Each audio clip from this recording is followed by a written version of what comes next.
Hello dear, आप लोगों का MKY क्लासेस यूट्यूब चैनल पर स्वागत है। आज बच्चों हम लोग पढ़ेंगे क्लास 10th का मैथ। यहाँ पे क्वेश्चन दिया गया है कि सिद्ध कीजिए कि √2 एक अपरिमेय संख्या है। हमको ये सिद्ध करना है बच्चों। तो हमको सिद्ध करना है कि √2 एक अपरिमेय संख्या है, यही सिद्ध करना है। तो चलिए हम लोग इसको हल करते हैं। देखिए बच्चों, आप लोग यहाँ पे हम लोग पहले क्या करेंगे, मान लेंगे। मान लिया √2 एक परिमेय संख्या है। इसको हम लोग मान लिए कि √2 एक परिमेय संख्या है, लेकिन हमको सिद्ध करना है अपरिमेय। हमने इसका क्या माना, उल्टा माना, यानी इसका विरोध माना। इसका उल्टा माना, अपरिमेय का विरोधा यानी विलोम माना, परिमेय मान लिया गया है, ठीक ना। इसका उल्टा माना गया है, इसको ध्यान में रखिएगा बल्टू। यहाँ पे हम लोग पहले इसका अपोजिट माने हुए हैं, ठीक ना। तो चलिए यहाँ से अगर हम लोग जब इसको कह दिए एक परिमेय संख्या है, तो परिमेय संख्या को हम लोग लिखते हैं p/q के रूप में। यानी इसका मतलब p/q बराबर √2 लिख सकते हैं। जब इसको अपरिमेय परिमेय संख्या मान लिए तो p/q बराबर √2 लिख सकते हैं। जहाँ आप लोग यहाँ पे हम लोग जानते हैं, जहाँ p व q जो है, जहाँ p व q कोई क्या होता है, कोई पूर्णांक होता है।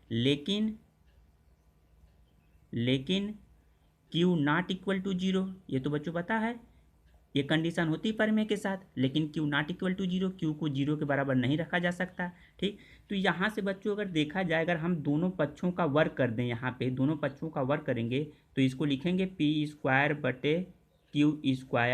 बराबर √2 का वर्ग, ऐसे लिखेंगे। इसको हम लोग कहेंगे दोनों पक्षों का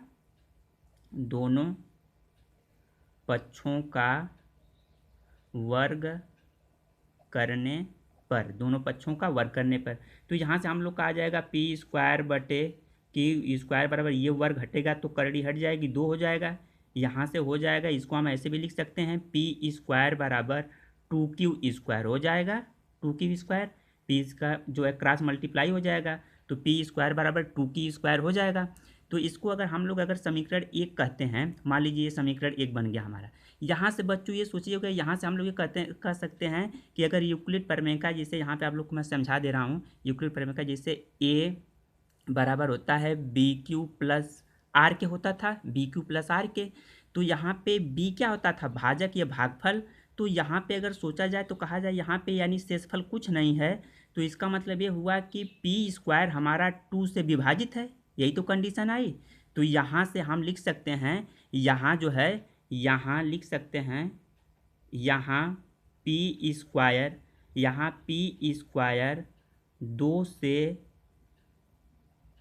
विभाजित है, 2 से विभाज्य है या 2 से विभाजित है, 2 से विभाजित है। तो p भी 2 से विभाज्य होगा, 2 से विभाज्य होगा, p भी 2 से क्या होगा, विभाज्य होगा, 2 से विभाज्य होगा। तब यहाँ पे हम लोग इसका मतलब क्या हुआ कि इसका मतलब ये हुआ कि जब ये 2 से विभाज्य है तो इसका एक गुणनखंड p है, इसका मतलब p का एक गुणनखंड 2 है। तो तब यहाँ से हम क्या कर सकते हैं, तब p का एक गुणनखंड 2 होगा। इसलिए हम क्या लिख सकते हैं, इसलिए हम p बराबर 2m लिख सकते हैं। 2m, जहाँ यहाँ पे लिख लीजिएगा, जहाँ m एक अचर पूर्णांक है, अचर पूर्णांक है, ठीक। यम जो है एक अचर पूर्णांक है। तो यहाँ बच्चों p बराबर 2m, समीकरण 1 में p बराबर 2m रखने पर, समीकरण 1 में p बराबर 2m रखने पर, तो यहाँ पे रखेंगे p, तो यहाँ पे p बराबर 2m रखेंगे तो यहाँ पे क्या हो जाएगा, 2m का होल स्क्वायर बराबर ये हो जाएगा 2q²। तो यहाँ से हो जाएगा 4m² बराबर, 4m² बराबर हो जाएगा ये 2q² हो जाएगा, 2q²। जब यहाँ से हम लोग q² करेंगे या एम स्क्वायर बराबर करेंगे तो ये 2q² 4 होगा 2q² 4 हो जाएगा। तो यहाँ से इसको ऐसे भी लिख सकते हैं, एम स्क्वायर बराबर ऐसे लिख सकते हैं, ये 2 से 2 कट जाएगा, 2 एक नम 2, 2 दूना के 4 लिख सकते हैं q² 2। तो इसका मतलब ये हुआ, इसको तो इस तरह भी लिख सकते हैं q² बराबर 2m²। इसका मतलब क्या हुआ कि q² 2 से विभाजित है, यूक्लिड प्रमेय का जो है ये a बराबर यूक्लिड प्रमेय से a बराबर bq प्लस c से, तो यहाँ पे c है नहीं, तो इसका मतलब 2 तो यहाँ पे भाजक हुआ, इसका मतलब q² जो है 2 से विभाजित है। तो यहाँ पे पुनः हम वही लिखेंगे, ठीक, कि यहाँ q² 2 से विभाज्य है, 2 से विभाज्य है। जब ये 2 से विभाज्य है तब q भी 2 से विभाज्य होगा, 2 से विभाज्य होगा। दोनों क्या होंगे, ये 2 से विभाज्य होंगे। तो यहाँ पे हमारा जो है, अगर q² बराबर 2m², इसको मान लिया समीकरण 2, तो समीकरण 1 व 2 से हमें क्या पता चला। तो यहाँ पे हम लिख सकते हैं कि समीकरण 1 व 2 से हम पाते हैं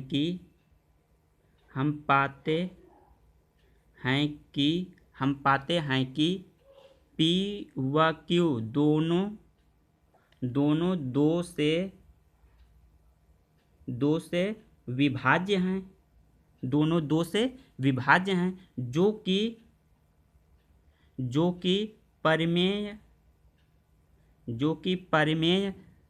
कि ये परिमेय संख्या के क्या कर रहे हैं, परिमेय संख्या का विरोध कर रहे हैं, जो कि परिमेय संख्या का विरोध कर रहे हैं, जो कि परिमेय संख्या का विरोध कर रहे हैं,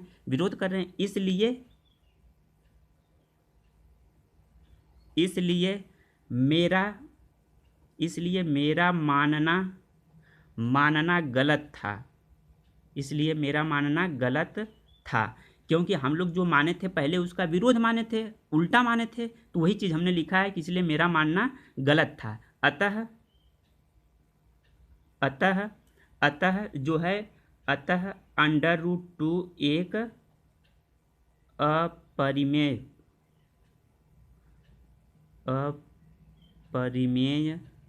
अपरिमेय संख्या है। यही बच्चों प्रूव करना था, यहाँ पे लिख सकते हैं हम लोग दैट प्रूव्ड, यही लिखना था दैट प्रूव्ड।